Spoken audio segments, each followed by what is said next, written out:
Mesdames, Mesdemoiselles et Messieurs, bonjour et bonsoir. Bienvenue dans cette émission Actualité à la Une, présentée par Didi Dipumba.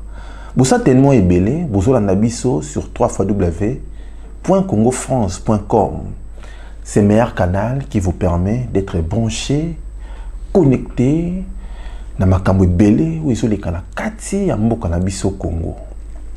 Bras de fer entre la SADC et Kabila. La RDC refuse Tabumbeki comme émissaire spécial de l'Afrique du Sud. Kabila a Boui Koyamba envoyé spécial. Il y a SADC. Pour quel intérêt? Mesdames, Mesdemoiselles et Messieurs, donc solo au cours de cette émission Actualité à la Une. Danger nini eza na kati ya RDC. Na 4 mois, il y a une élection au Etikali. Donc, solo yango au cours de cette émission Actualité à la Une. Plus de 283 maisons na Katia Bukavu et Ziki na moto. Plus de 2000 personnes bazolela bandako na bango. Très chers amis de Congo France, mesdames, mesdemoiselles et messieurs, nani oyo achaki moto pour na bandako wana etumbama. Trop, c'est trop. Donc, au cours de cette émission Actualité à la Une. Kengo, président ya Sénat, Moutuya Kabila, a soutenir Moïse Katumbi, Kazonga na Congo. Alors, Moïse Katumbi, c'est un fils du pays. Il peut retourner dans sa maison. Il peut retourner au pays. Qu'est-ce qui se cache derrière discours? Il y a acceptation ou il y a proposition. Il y a ça la pona Moïse Katumbi à Zonga. Très chers amis de Congo France, mesdames, mesdemoiselles et messieurs, donc solo au cours de cette émission Actualité à la Une. La même personne, Kengo, a lobby Aza qu'on se sentir obligé pour à soutenir candidature. Il y a Emmanuel Chadari, dauphin à Kabila. Donc solo au cours de cette émission Actualité à la Une. Nouveau président à SADC, à Salaki discours nae. À l'obélaki, le peuple congolais. Qu'est-ce qu'il faut retenir dans le discours wana? Au SADC, président SADC à l'obaki. Merci Nandenge Bozola Nangai. Toyaka toujours awa pour informer bino. Na makambo belé. Où est-ce que na kati ya mboka na biso Congo? Peuple congolais, SADC, et ça, wana bien placé pour na koyako aider le peuple congolais. Et ça, wana bien placé pour na kolakisa Kabila. Koza rambote.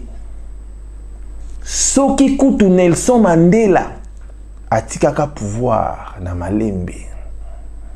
Soki kutu Tabumbeki atikaka pouvoir. Soki kutu Jacob Zuma atikaka pouvoir. Soki kutu Robert Mugabe atikaka pouvoir. Et bongo yo rotika pouvoir te. Kabila il faut tika pouvoir parce que constitution ils ont permettre yété à continuer pour un 3e mandat. Problème est ça entre SADC, bras de fer est ça entre SADC na Kabila et Outi Wapi. Le 18 août, Kabila na kati a sommé 38e édition. Il y a SADC na kati ya Namibie. Kabila Vandi, par surprise, va obliger Kabila. Kabila, il faut ça le discours, il y a bye bye. Parce que réunion sous ya SADC, ils en a 2019, il y a mois en janvier. Normalement, derrière l'élection, ils ont salima. Kabila, à Kouzala, la réunion en a été parce qu'il a déjà pouvoir. Mais ici, Kabila, il faut au ça le discours. Il y a bye bye. Il y a encouragement. Il y a coupé sa batou, encourage, il y a quoi encourager batou, qu'on remercier batou, et puis pour dire bye bye. Problème est bandit wana entre Cyril Ramaphosa na Kabila. Alobi Cyril Ramaphosa a triqué vidéo oyo déjà botala ki yango. Cyril Ramaphosa a dit Kabila, je suis désolé. Moni ba vandi wana Kabila longo abi longo akuna. Cyril Ramaphosa abi mais monsieur, mais je suis désolé, il faut quitter pouvoir na Malembe. Kabila lobi longo akuna. Problème no se bandi yango wana. Tangu sikoyo SADC atindi Thabo Mbeki na kati ya Congo atindi ye pona nini? Thabo Mbeki aza nani? Thabo Mbeki aza ex-président de l'Afrique du Sud. Prédécesseur de Nelson Mandela. Président en exercice de l'Afrique du Sud en 1999 tina 2008. 1999 tina 2008 azala qui président de l'Afrique du Sud. Tangu ya longwe Jacob Zuma à côté ndile loto na Cyril Ramaphosa. Expérience oyo Thabo Mbeki azanango alingaki aya na envoyé na autorisation ya SADC pour na koya kolandela processus électoral. Kabila lokola monique Cyril Ramaphosa mutatindi bokatindi bakomi awa Thabo Mbeki comme émissaire spécial de l'Afrique du Sud, envoyé spécial de l'Afrique du Sud, Mbalamoko, Moni, bras de fer entre la SADC et Kabila. Il n'y aura plus d'envoyés spéciaux en RDC, dit Bernabé Kinkaya Oaza, le conseiller diplomatique ya Kabila. Quand les conseillers parlent, ils ont Kabila indirectement. Surtout quand ils ont tenir devant les gens. Quand ils ont tweeté, l'intérêt à peuple, l'intérêt, il y a un gouvernement à Bango, c'est Kabila qui parle indirectement.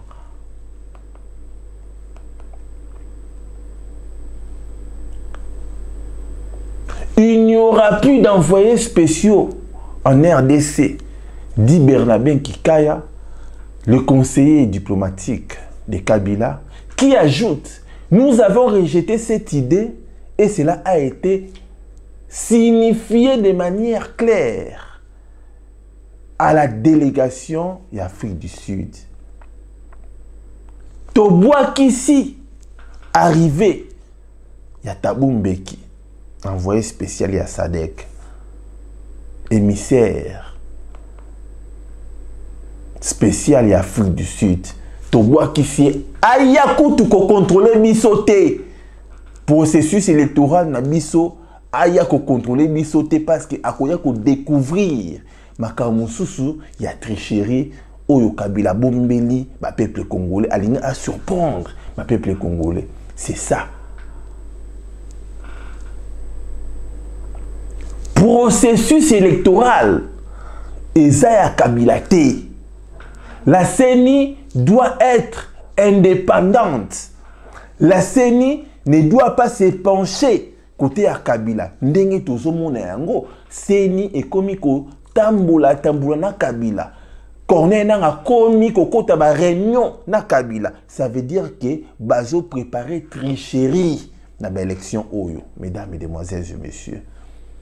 Tangu biso tozo le katozo lo baké élection crédible et transparente et kosalema na Congo te.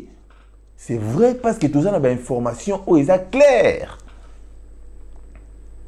À quoi sert bon qu'on ait une élection si tu as déjà que nous avons gagné tel? À quoi sert bon qu'on ait une élection si tu as que nous avons gagné Yewana?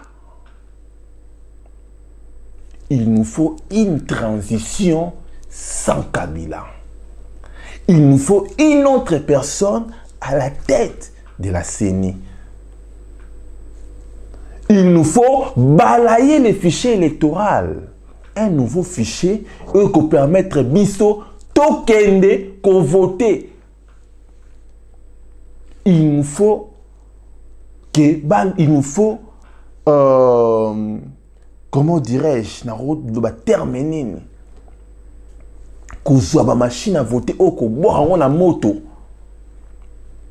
parce que cause à la cause il y a des gars oyo Kabila sotia pour la montée pela la carte à Congo. Il y a on a émis bino, mesdames, mesdemoiselles et messieurs. Il nous reste 4 mois pour la élection. Kabila zo préparé guerre. Kabila zo préparé guerre. C'est ça, mesdames, mesdemoiselles et messieurs. Kabila zo préparé guerre. Yango wana discours. Il y a un nouveau président à Sadek. Aloba qui yango bien. Alobi peuple congolais, prenez-vous en charge. Oui, Sadek tozawana. États-Unis et Zawana. Quand il parlait, abane ko s'adressait mingi na ba opposant, ba leader ya opposition. C'est le moment ya côté les mis à peuple. C'est le moment. C'est le moment où on a la distraction à ma machine à voter. C'est le moment où le peuple congolais besoin à venir na maboko. C'est le moment, mesdames, mesdemoiselles et messieurs, il y a cause à la vigilance. Parce que, et comme la 3e fois qu'il y a élection dans le Congo, la première fois, il y avait élection. Il y avait la guerre, la tricherie. Les voix, il y a Jean-Pierre Bemba, ben injecta Kiango, pas Kabila. Même rythme, même idéologie, même diapason, na kati 2001. Bazi ba voix, il y a Etienne Tshisekedi, ben injecté Yango. Pas Kabila. Le remaniement militaire et salami. Qu'est-ce que vous pensez? Qu'ils ont encore un remaniement moko au Kabila placé ba John Numbi a placé ba militaire wana, c'est pour préparer la guerre. Kabila prépare la guerre au Congo. Nous devons être vigilants et prêts. Nous devons s'organiser, nous les peuples congolais. Et sa formule, il y a qu'à récupérer, il y a qu'à faire libérer Mbokanabiso au Congo. N'attendez pas, tout le monde a surprise. Tout le monde a ndenge moto coupé là. Mesdames, mesdemoiselles et messieurs, Paul Kagame a besoin de moto pela. Azan a besoin de moto pela. Pourquoi Azan a besoin de moto pela?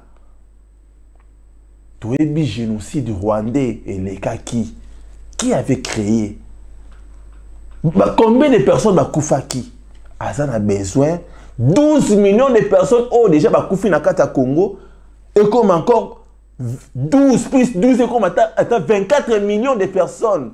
24 millions de Congolais Bakoufa lisusu. Pour na to ya nata ya mortalité et maintenant Congo. Pour na nini totalité y a nombre de la population et diminuer. Réduction. Il y a nombre de la population. Pour la bango et qu'on permettre bango, peuple congolais, ceux qui bassent belé ba koufi, mibali ba tikali, babala, ba ougandais, ba congolais, babala, ba rwandais, ba congolais, babala, ba étranger. Comme ça, nombre. Il y a ba étranger, ba côté belé dans Katia Congo. C'est ça calcul. Ba te belé ba koufa, c'est ça calcul. Il y a Paul Kagame. C'est ça, mesdames et demoiselles, messieurs. Tant que Paul Kagame a zoloba na discours na ye. Tant que zoloba que Sadek bossa nenge bossa la ki na pays mususu. Ayebi que Kabila a préparé guerre. C'est pour cela peuple congolais guerre ezoya. Guerre ezoya. Guerre ezoya. Nazolo bango bien guerre ezoya.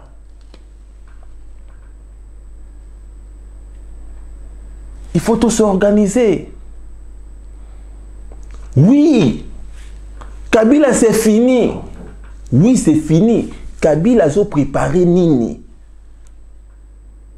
Kabila na lo barango na ba émission na bit na ngai. Nyonso tout. Kabila c'est un peureux. Kabila a tantakande, a mekaka. Soka meki, et simbi a s'imposer. Toze la Kabila a s'imposer na mindu kite. Fonctionnement na yango ana. A s'imposera toujours na ba arme. C'est ça Kabila. C'est ça Kabila. Depuis Kabila ya, a tchaka toujours mundu kiliboso. Peuple congolais, il faut, dans le bas qui a une émission, il faut peuple pour aussi mamunduki. Il faut peuple aussi mape munduki. Mais non, quand c'est dans Sadek Koya, banani ba osali boso. Ba congolais. Banani ba osana sima. Sadek, États-Unis, France, bah pays où ils ont soutenu le peuple congolais, bah côté congolais liboso. C'est ça fonctionnement na ya batona ndenge zalaka. Tous à la vigilant. Tous à la vigilant. Bah le barana français, on ne dit pas victoire avant la guerre. On ne crie pas victoire avant la guerre. Ah oui, toujours bah oui, Kabila Kei, Tomoni ya Shadari, Kabimisi Dauphin, et ça synonyme que Kabila Kei, il faut to chasser nanou Kabila. To déboulonner système nae ya Kabili, système ya corruption, système ya koboma, système ya miyibi, ko déboulonner yango, moi na mboka ya solo avandi na mboka. Makamwe bandi à zéro. Le peuple congolais va jouir richesse na bango na maboko. To komi ko reconstruire mboka. Mais pour na to reconstruire mboka na biso, il faut tout chasser Kabila. C'est lui le problème. Le vrai problème y a Congo, c'est Kabila et son système. Kabila qui est à la tête, il y a un système de Kabili. C'est ça, peuple congolais. Il y a un discours. Il y a un président, un nouveau président à Sadek. Alors, le peuple congolais, c'est à vous tout d'abord d'agir. C'est à vous de se soulever. Vous devez être devant. Et nous serons derrière vous pour vous soutenir. Azolo Belango peut indirectement na ba opposants congolais. Alors vous les opposants, Bochamoto, Pepe Telema, soulèvement populaire. Yangwe kusala ke Kabila Kima. Kabila n'a pas des armes. Anangote Angola et ça n'angote belé. Tant que batambusaki Kabila, ba bloka ki Kabila na Angola, balaki sakeni. Mindukit. Bazo bisa Kabila ke soko meki ko bimisa mwa de minduki na miki ozana ngwana, bomuni minduki otuti ko za siya sikoyo.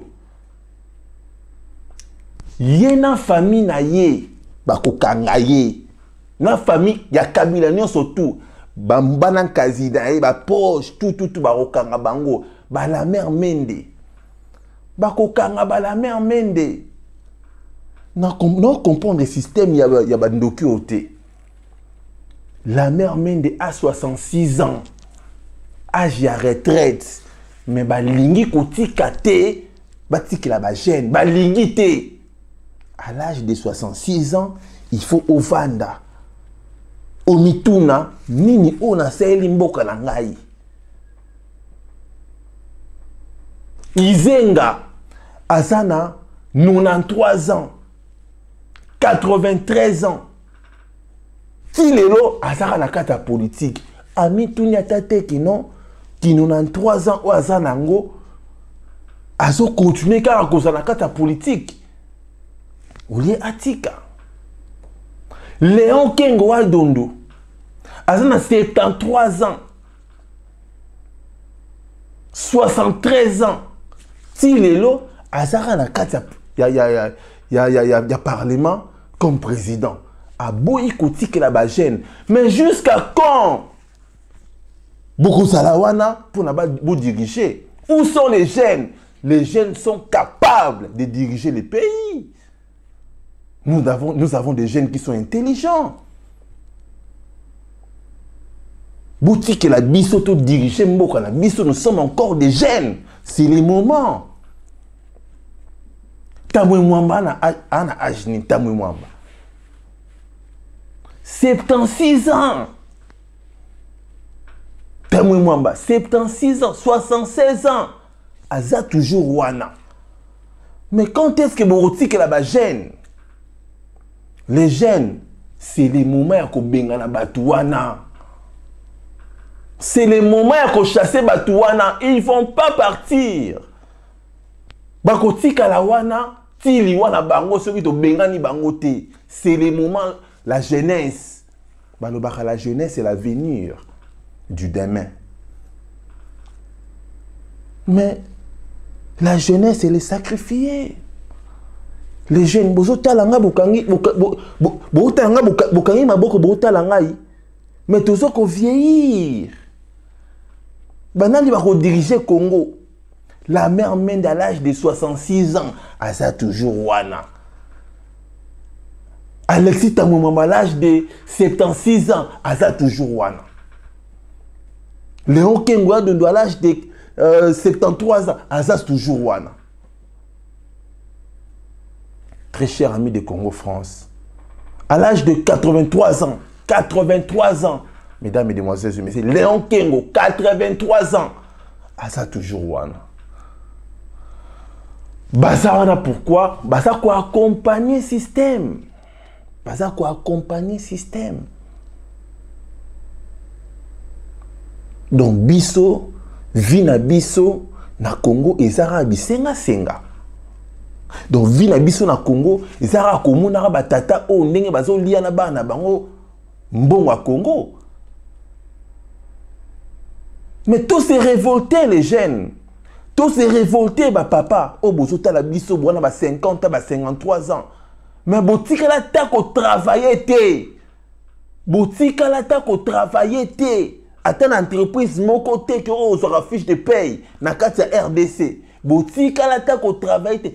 Quel Seigneur Jésus-Christ. Quelle distraction oh ba tient dans la jeunesse. Tout ça on a poto. Les jeunes, il faut tout temps à la classe. Il faut tout ça à la formation à mine. Tout côté à minéré, ya mboka na biso Congo. Notre pays est réputé na ba minerai, na ba cobalt, na ba diamant, na ba or, ba cuivre, ba uranium, ba matière belé. Mais nous la jeunesse, tout l'incarao politique, tout l'incarao kokomba, tout l'incarao ko ça la sécurité. La sécurité c'est bien. Mais na niveau za nango, ko ça la sécurité té dans l'Afrique du Sud. Na niveau za nango, ko ça la sécurité té dans France. O sécuriser magasin moko boy. Na niveau za nango, ko za la mukala ya ba chinois té. Na niveau za nango na ba classe au tanga, ba formation au tanga, ko za la muto akombaka na nzela té.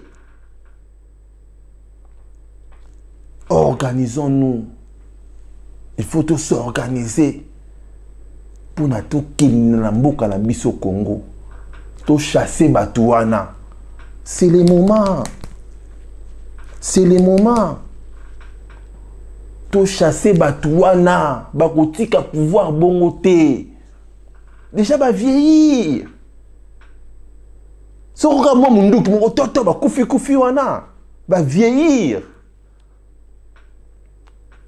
La jeunesse, en tout cas, nalinga ki na fungola bino pe moi et mémoire.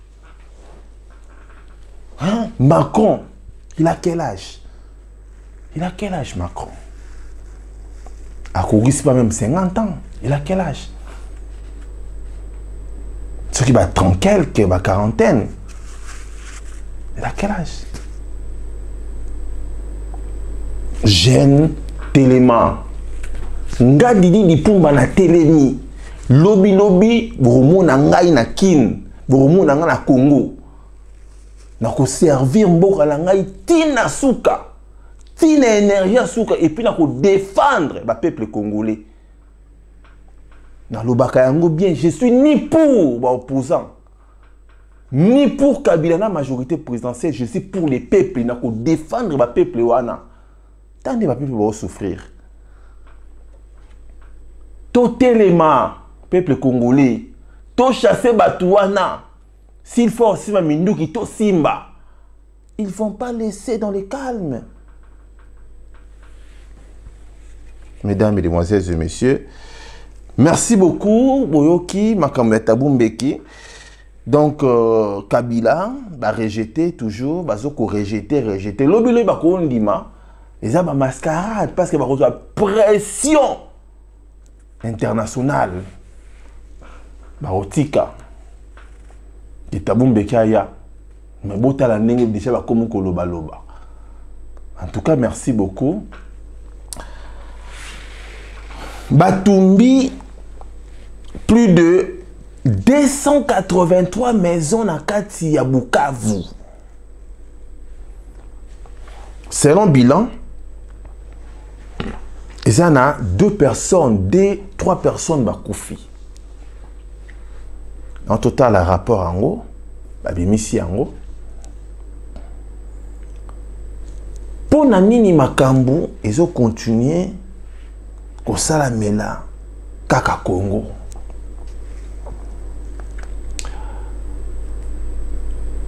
Ceux qui ont moto et tumbami boui, selon Bato Bukavu,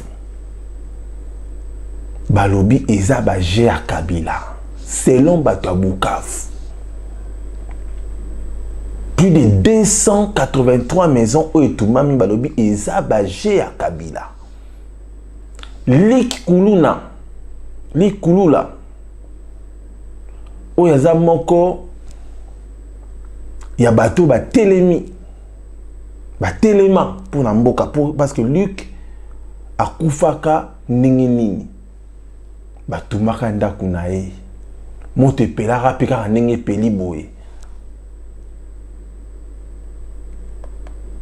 C'est ça, et comme rythme et comme koleka lelo na katia ba mboka na biso ba Bukavu ba Ituri ba mboke bele zazawana.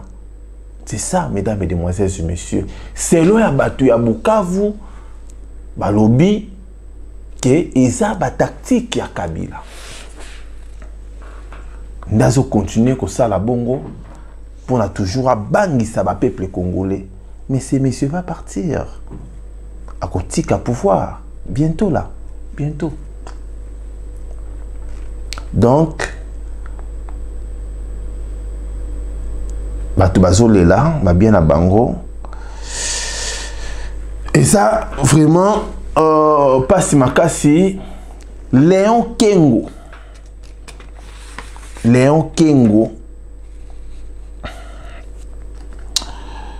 azo soutenir Moïse Katumbi. Léon Kengo a lobby que Moïse Katumbi a son anaï Congo, c'est un fils du pays. Boutala vidéo, il y a Léon Kengo après Tozonga pour tout développer. Le dauphin du président sortant ou encore la situation de l'opposant Moïse Katumbi. Le président du Sénat RD congolais Léon Kengo Wadondo répond aux questions de Florence Maurice. Bonjour Léon Kengo Wadondo. Bonjour madame. Fondamentalement, pourquoi est-ce que le président Kabila a renoncé selon vous? C'est la pression populaire, celle de l'opposition, les pressions internationales? Je ne peux pas entrer dans ces considérations. Le président Kabila est le seul qui a observé la Constitution. Il faut plutôt rendre hommage. Emmanuel Ramazani Shadari a-t-il... Pour le Congo formé autour du président Kabila, Léon Kengo Wadondo donne son point de vue sur l'organisation des élections, le choix d'Emmanuel Ramazani Shadari comme dauphin du président sortant ou encore la situation de l'opposant Moïse Katumbi. Le président du Sénat RD congolais Léon Kengo Wadondo répond aux questions de Florence Maurice. Bonjour Léon Kengo Wadondo. Bonjour madame. Fondamentalement, pourquoi est-ce que le président Kabila a renoncé selon vous? C'est la pression populaire, celle de l'opposition, les pressions internationales? Je ne peux pas entrer dans ces considérations. Le président Kabila est le seul qui a observé la Constitution. Il faut plutôt rendre hommage. Emmanuel Ramazani Shadari a-t-il l'étoffe pour l'emporter, selon vous, lui dont on dit qu'il n'a pas de base électorale? Il ne vient pas orphelin à cette élection. Il a un père. Joseph Kabila. Oui. Et qui l'a présenté, qui va le soutenir. Pour vous, il n'y a aucun doute sur le fait qu'il sera élu? L'élection, c'est un homme devant son peuple. Même si le président l'a désigné, ça peut ne pas aller. D'autres disent qu'il a fait un choix à la Medvedev-Poutine. Est-ce cela la raison du choix d'Emmanuel Ramazani Shadari? C'est peut-être l'une des raisons, mais elle n'est pas nécessaire et suffisante. C'est un scénario que vous envisagez? C'est un scénario qui est crédible. Analysons tout. Il fait passer Ramazan. Ramazan peut être élu une fois. Lui peut revenir. Personne ne peut émettre des critiques. Moi, je crois qu'il a bien joué. Que pensez-vous de la situation de Moïse Katumbi qui, sous la menace d'une arrestation, n'a pas pu se présenter à la présidentielle? Je dis qu'on doit faire en sorte que tous ceux qui veulent se présenter, se présentent. Je suis pour que Moïse Katumbi rentre et se présente. L'exclure, c'est avoir peur qu'il se présente et qu'il puisse être élu. Vaut mieux qu'il se présente. S'il n'est pas élu, il baissera ses prétentions. Et s'il est élu, ben c'est très bien. Il est le fils du pays. Pourtant, Moïse Katumbi a été condamné à 3 ans de prison. Les autorités considèrent que c'est un fugitif, même si lui conteste la légalité de la procédure contre lui. Oui, mais maintenant, nous sommes au début des élections. Mon souhait le plus clair, c'est que tout le monde se présente de manière à ce qu'on ne critique pas qu'on a exclu l'un ou l'autre. Et comme il a été condamné, qu'il demande au président de pouvoir l'amnistier. La seule possibilité qui reste, c'est de bénéficier de l'amnistie. Et comme ce qu'on poursuit, ce sont des faits politiques. Dans la course, il y a également Jean-Pierre Bemba. Avez-vous été surpris par son acquittement? Non, j'ai été heureux, parce que Jean-Pierre Bemba, de par son père, est un peu mon fils. Vous faites référence à Jeannot Bemba. Oui, et il a le profil que je considère comme apte à se présenter à l'élection présidentielle. Vous êtes un homme de droit. Est-ce qu'à vos yeux, sa candidature est valide au regard de la loi électorale? Il est condamné pour subornation de témoins. Si les faits principaux pour lesquels il a été poursuivi, considérés comme non établis, La subornation des témoins est une infraction auxiliaire. Vous considérez que dans la mesure où l'affaire principale tombe, la condamnation pour subornation de témoins doit tomber? C'est ça. On aurait dû la quitter aussi. La candidature unique de l'opposition, est-ce que vous y croyez? Je crois. Si l'opposition veut sortir gagnant, ils doivent se mettre tous ensemble. S'ils ne le font pas, je doute qu'ils gagnent. Je sais que les négociations sont difficiles parce que chacun veut être candidat. Mais si tout le monde se met ensemble, je suis sûr qu'il y aura cette fois-ci une alternative. Vous qui avez toujours tenu à garder votre statut d'indépendant, vous avez signé la charte du Front commun. Qu'est-ce qui fait que vous avez sauté le pas? Pour donner à cette charte une crédibilité. Est-ce que un nouveau parti-État, c'est ce qu'il faut, selon vous, à la RDC? Non, il ne faut plus refaire ça. Nous avons connu tous les torts de... Nous devons laisser les candidats libres, des partis libres, et les meilleurs gagnent. Ça signifie que vous n'êtes pas du tout certain de soutenir Emmanuel Ramazani Shadari, bien que signataire de la charte. Mais cette charte ne veut pas dire qu'on doit soutenir obligatoirement Shadari. Je suis libre. J'attends que la commission électorale présente la liste des candidats à l'élection présidentielle. Je ferai mon choix. Je l'ai fait déjà une fois. Oui, en 2006, vous aviez soutenu Jean-Pierre Bemba. C'est ce que vous ferez à nouveau si sa candidature est validée? Et je le dirai. Attends. Est-ce que le retrait du président Kabila suffit, selon vous, à écarter le risque d'une déstabilisation du pays à l'occasion du processus électoral? Si Ramazani est élu, il n'est pas dit qu'il pourra achever son mandat. J'espère qu'il pourra achever son mandat. Mais aujourd'hui, au point de vue politique, la RDC est calme. Nous souhaitons de tous nos voeux que cela se poursuive. Pourtant, l'opposition conteste notamment l'utilisation de la machine à voter. Seriez-vous favorable à un audit de cette machine pour apaiser les esprits? Je ne critique pas la machine parce que je ne connais pas la fiabilité de cette machine. Mais si tout le monde dit qu'elle risque de désorienter les électeurs, il faut suivre. Hein. Donc vous êtes favorable à un audit? Bien sûr. Trop de critiques tuent l'élection. Jusqu'à présent, la RDC a refusé toutes les propositions d'appui logistique à l'organisation du scrutin au nom de sa souveraineté, mais beaucoup d'observateurs doutent de la capacité de Kinshasa à financer ces élections. Pensez-vous que Kabila devrait accepter cette aide extérieure? Kabila a dit clairement, nous ne voulons pas de financement extérieur, nous nous suffisons. Je suppose qu'un président de la République ne peut pas dire ça. Urbi et orbi, sans qu'il ait pris toutes les dispositions nécessaires pour que ces élections se déroulent dans la transparence. D'autres estiment que cela pourrait être, in fine, un argument pour un nouveau report du scrutin.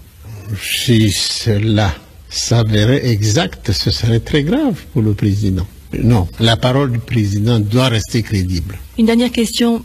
Pensez-vous que pour les condamnés à mort de 2003, qui ont été condamnés suite à l'assassinat de Laurent Désiré Kabila, estimez-vous que l'heure du pardon et de la grâce est venue aujourd'hui? Oui, je crois. Ce sont des innocents qui sont en prison? Ça, je ne sais pas le dire. Mais s'ils ont commis un crime politique doit bénéficier de l'amnistie. Vous avez déjà porté ce message à Joseph Kabila? Nous en avons parlé quelques fois. Mais à ce moment-là, il n'était pas prêt. Mais aujourd'hui, je crois, l'eau a coulé sous le pont et il doit être prêt. Merci Léon Kengo. Merci.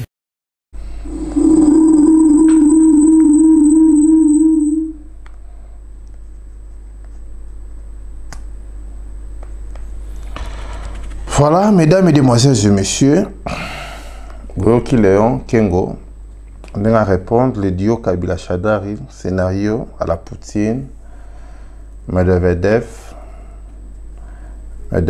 oui, donc crédit selon, crédible selon Léon Kengo, polémique sur la désignation à Shadari, Léon Kengo lobby, les élections d'abord. Les rendez-vous, c'est entre l'homme et son peuple, quel que soit son mode de désignation. Alobi, attaque Baponi, Shadari,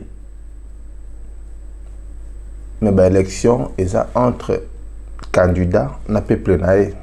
Les uns des peuples ont été la décision. Ceux qui vont voter Shadari ou pas. Alobi Shadari ne vient pas orphelin dans cette élection.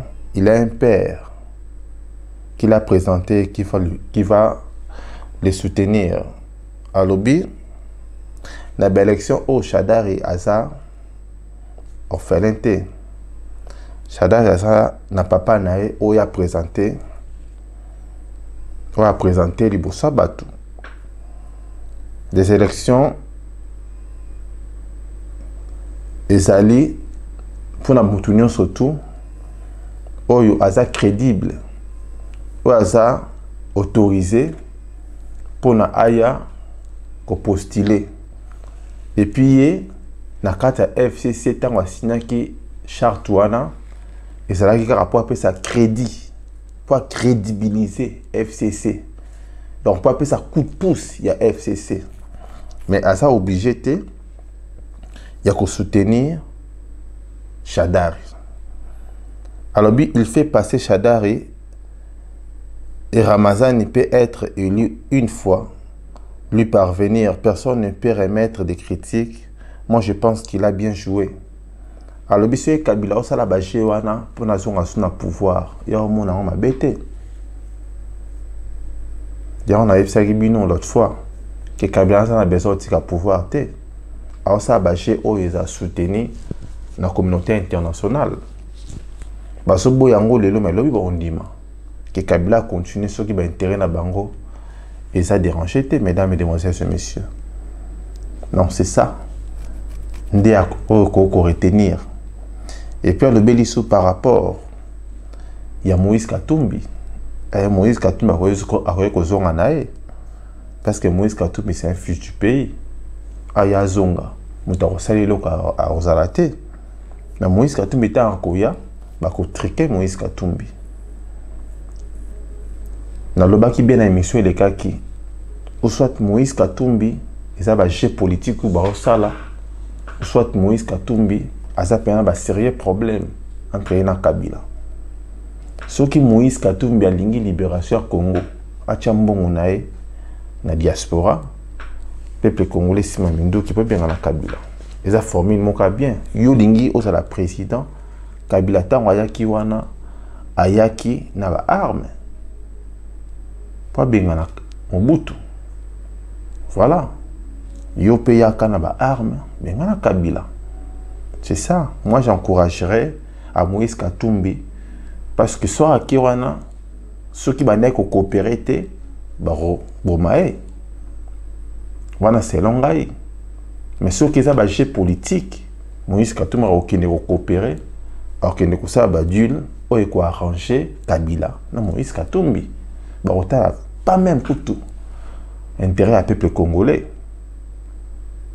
C'est ce qu'il faut savoir, très cher ami de Congo-France. C'est bien bon, il a soutenu Moïse Katumbi. Mais il faut qu'on ait derrière ça. Est-ce que Moïse Katumbi a un projet à solo pour le peuple congolais, pour l'intérêt à peuple? Si on a un projet à solo, à convaincre, et puis si on a aussi yango, et que ça louable, donc on sait peu et puis de soutenir. Mais ce qui Moïse Katumbi a koya pour détruire le peuple congolais, là nous serons contre. C'est ça. Réponse nangai, mesdames et demoiselles et messieurs.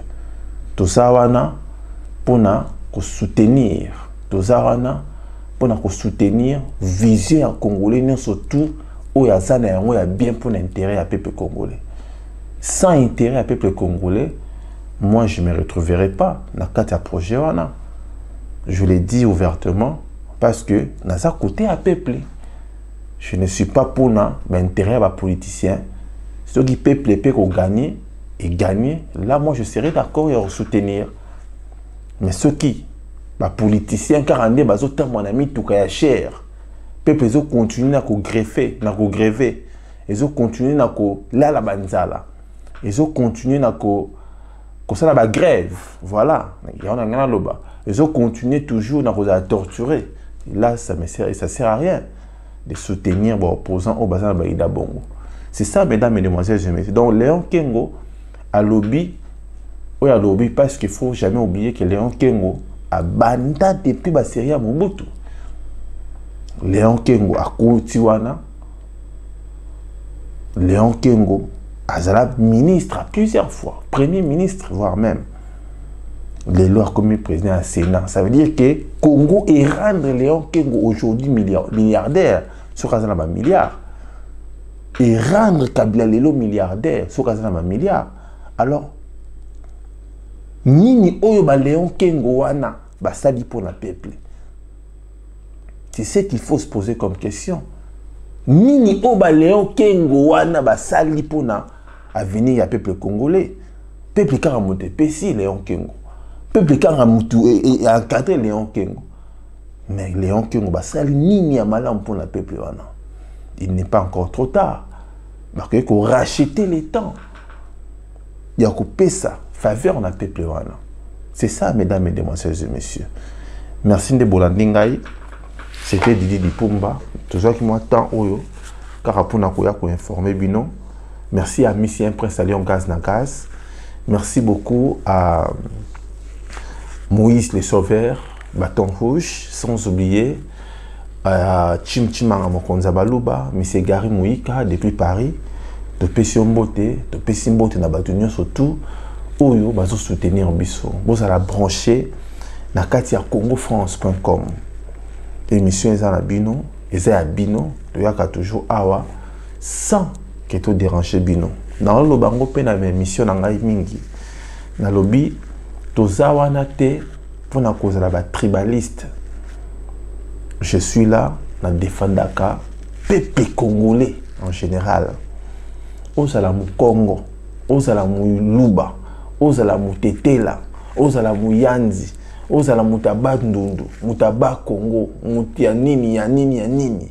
Il y a 4 coins à Congo. Ngai Didi Dipumba. Ce que ça n'a norme, n'a qu'à soutenir yo. Je ne suis pas là pour na cause la contre Batu Moroboé. Batu Oyo Bazo les kana média. Pour na ba bimisa sentiment na bango ya ki tribalisme. Boye bango ke bazo sala intérêt yaba Rwandais. Intérêt yaba Burundais. Parce que l'élo balkanisation izawana batie système wana pour na ba diviser ba congolais.